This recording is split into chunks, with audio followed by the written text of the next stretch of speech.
We're now in the 5th week of our message series, Snakes and Doves, about how to live as people of faith in an age that requires smart, creative, and ethical responses to complicated problems. Jesus told his disciples to be shrewd as serpents and innocent as doves, and that advice seems all the more relevant in an increasingly complex world marked by conflict and now by disaster. Jesus himself was innocent in the way he loved the poor, healed the sick, welcomed the outcast, and cared for the humble of heart. But he also cleverly sidestepped the repeated traps set by his opponents and maneuvered in a dangerous world, building a following of disciples who would carry on his mission in the world. During this series, we've been unpacking how to follow that example and live out Jesus' instruction to be clever and blameless at the same time. As we've said so far, we are responsible for bringing the light, peace, and healing of God into the world. No one else is going to take up that mantle. As the human race continues to polarize along increasingly fractured lines, there seems to be little interest among others in finding points of convergence and touchstones of harmony. As we said in the 2nd week of the series, as people of faith, we have to bring healing into human conflict, or the world will continue to spin out of control. And as we said last week, we have to effectively make others jealous for the peace of Christ that comes with faith and that surpasses all human understanding, or there would seem to be no hope left. If we do not react cleverly and innocently, there will be no force for good seeking to pull together the threads of a rapidly unraveling social fabric. Now this week we consider another way of being clever and innocent in the world, and it involves the element of surprise, or what you might call a sneak attack. You know, I was kind of a runt when I was growing up. Small in size, I was kind of bookish. I was an easy target for bullies, even at the fancy private school I attended. I tried to keep my head down and avoid trouble, but it wasn't enough. My nerdiness, a status which I'm now very proud of, seemed to frequently attract the attention of larger, more aggressive children. I used to complain about it to my parents. And of course, my father wanted to march down to the school, yell at the teachers, and confront the perpetrator directly. But fortunately, cooler heads prevailed, as it would have only made matters worse. It was my mother who gave me the best piece of advice. "Kill 'em with kindness," she said. Perhaps you've heard that expression. It comes from a 15th century proverb referring to apes who sometimes accidentally crush their own offspring by hugging them too hard. But the phrase today has come to mean showing excessive kindness to people who try to intimidate or harass you in an effort to win them over. As Dale Carnegie wrote in his classic book, How to Win Friends and Influence People, by fighting you never get enough, but by yielding you get more than you expected. Of course, we all instinctively know how to make ourselves small when we need to, right? When we want to get something we want, like maybe get out of a ticket, or maybe when we want to sweet talk someone into doing something for us, we know how to make ourselves humble and small, right? In those circumstances, self-subordination comes naturally because we want something. But acquiescing to an aggressor, someone who is attacking us or intimidating us, well, that's not so much an obvious or natural response. To be that way is kind of like a sneak attack. To acquiesce to the aggressor is a sneak attack because most bullies expect their victims to react either by cowering in fear or attempting to fight back. And when the response instead is a calm one, devoid of anger and frustration and fear or violent behavior, well, the wind is usually removed from their sails. Suddenly, the whole activity of bullying seems like a waste of time, and the bully eventually gives up and often feels guilty for his or her behavior. See, the world is accustomed to like responses. Violence begets violence. Conflict escalates exponentially. Intimidation triggers more indignant reactions. When someone mistreats us, we give it right back to them and feel proud that we stood up for ourselves.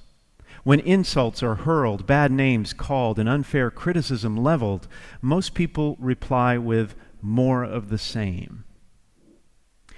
But the few who are willing to absorb the negative energy of others and yield to their slights and affronts without responding in kind are able to diffuse the situation and often turn enemies into friends.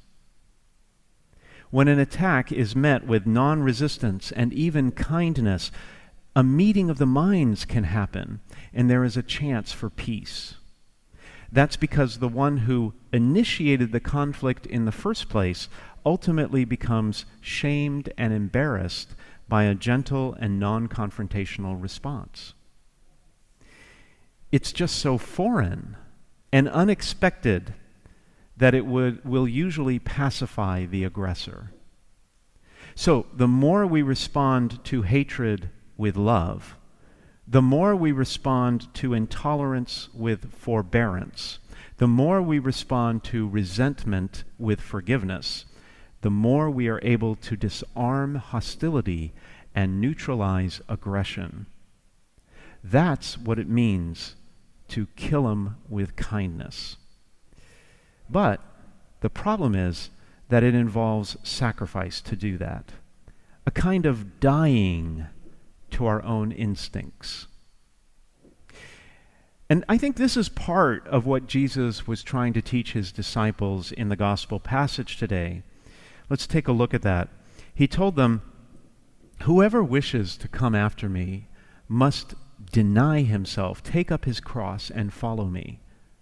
For whoever wishes to save his life will lose it, but whoever loses his life for my sake will find it."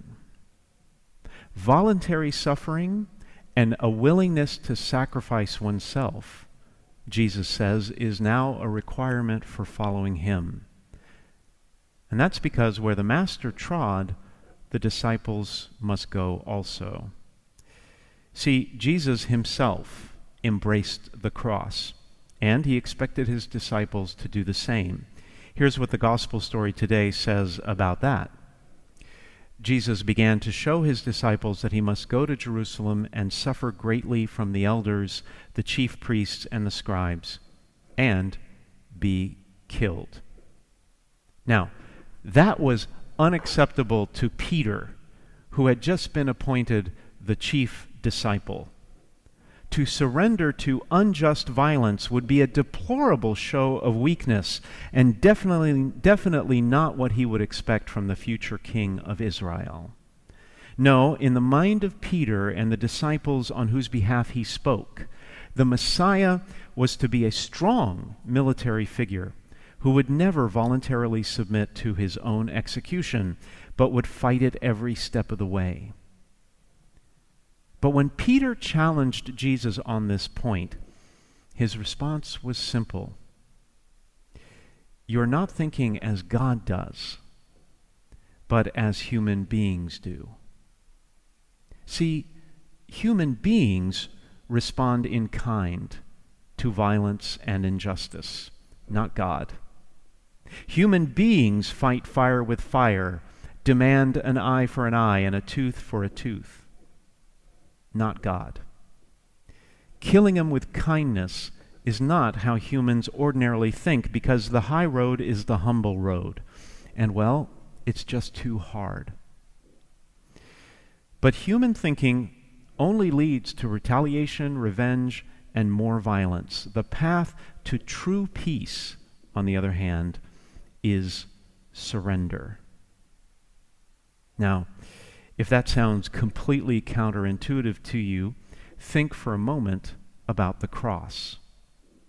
Christians believe that Jesus saved the world by dying.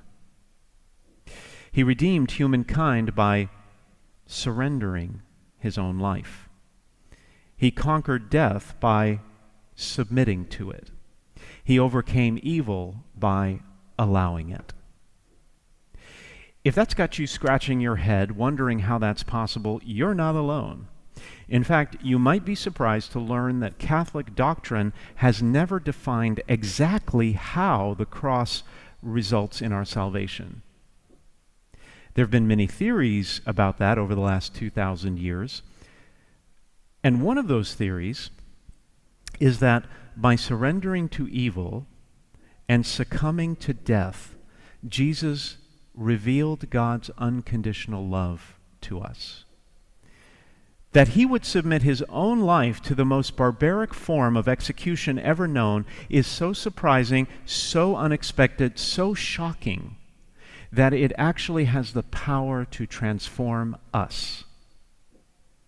The astonishing realization that God actually would choose to suffer and die for us softens our bully hearts and leads to conversion. And that conversion of heart is what saves us. You know, there's something deeply disturbing in the human condition that causes us to blame others for our problems. It's a process called scapegoating. Maybe you've been the victim of it. If we can just point the finger at someone else, then our frustration begins to subside. And this is true also not just individually, but on a larger societal scale. We do this collectively in groups. We choose scapegoats and blame them. Politicians, Muslims, immigrants, gays, conservatives, liberals, gun toters, Bible thumpers, people of color, the police, you name it, they have all been the target of the societal blame game. The inevitable result is that someone is blamed and becomes the scapegoat for the social conflict. And after the scapegoat is dealt with, after the scapegoat is killed off, peace is restored to society, which reinforces the conclusion that the scapegoat was the problem in the first place. The alarming outcome of this dynamic is that scapegoating actually brings people together. The more we can blame a particular individual or group, the closer the rest of us become. Think about pre-World War II Germany, for instance. Adolf Hitler rose to power by exploiting the growing resentment against wealthy Jews in an economically depressed country. According to Hitler, it was the Jews who were to blame for everything the nation was suffering. And his strategy succeeded, and the entire world watched in horror as the gruesome mechanism of scapegoating played itself out with truly devastating results. Now, on the cross, Jesus himself became the ultimate scapegoat.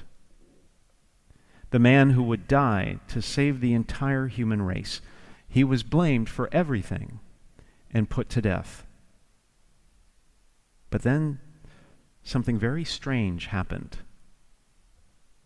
The scapegoating technique didn't work like it should. The death of Christ should have put an end to his movement, but instead it put an end to scapegoating. Because everyone, including the Roman executioner, realized after the fact that Jesus actually was blameless. He was not the source of the conflict and therefore should never have been scapegoated in the first place. The truth that an innocent man, the truth that the Son of God freely chose to lay down his life, actually reverses the cycle of violence. Why? Because every time you and I look upon the cross, we are shamed. Or at least we should be. We are shamed by our own reactions to evil and injustice. We are shamed by our own desire to fight back at every turn. And that shame leads us to believe that there can be a different way to bring unity to the human race, the different way that Christ was preaching all along, a way of love. When you and I choose to take up our crosses and lose our lives in order to act like Christ and not resist evil, we participate in this way of love. It's the cleverest and most innocent way to bring God's peace, healing, and love into the world. When we follow the example of Christ and surrender our inclination to strike back, when we abstain from our predilection to retaliate, and when we renounce our desire to get even, the other party is actually shamed into submission. Here's a place where you can be a little sneaky if you want, a sneak attack. Each of us is exposed to controversy, criticism, and backbiting every single day. Maybe it's not always directed at us, but there's plenty of negativity and misunderstanding to go around.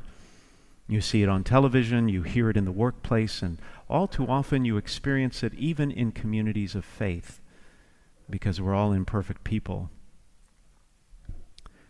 But what if we were willing to lose our lives, in a sense, by suppressing that natural inclination to defend ourselves? What if we were willing to pick up our crosses and sacrifice ourselves by giving up the natural recourse to violence and bitterness? What if we were willing to allow ourselves, though innocent, to be scapegoated? That's the true meaning of the cross. And isn't it possible, if we choose to pick up our crosses in that way, that hearts could be changed, lives turned around, and futures restored? Because the truth is, dying to ourselves by killing them with kindness leads to resurrection and new life.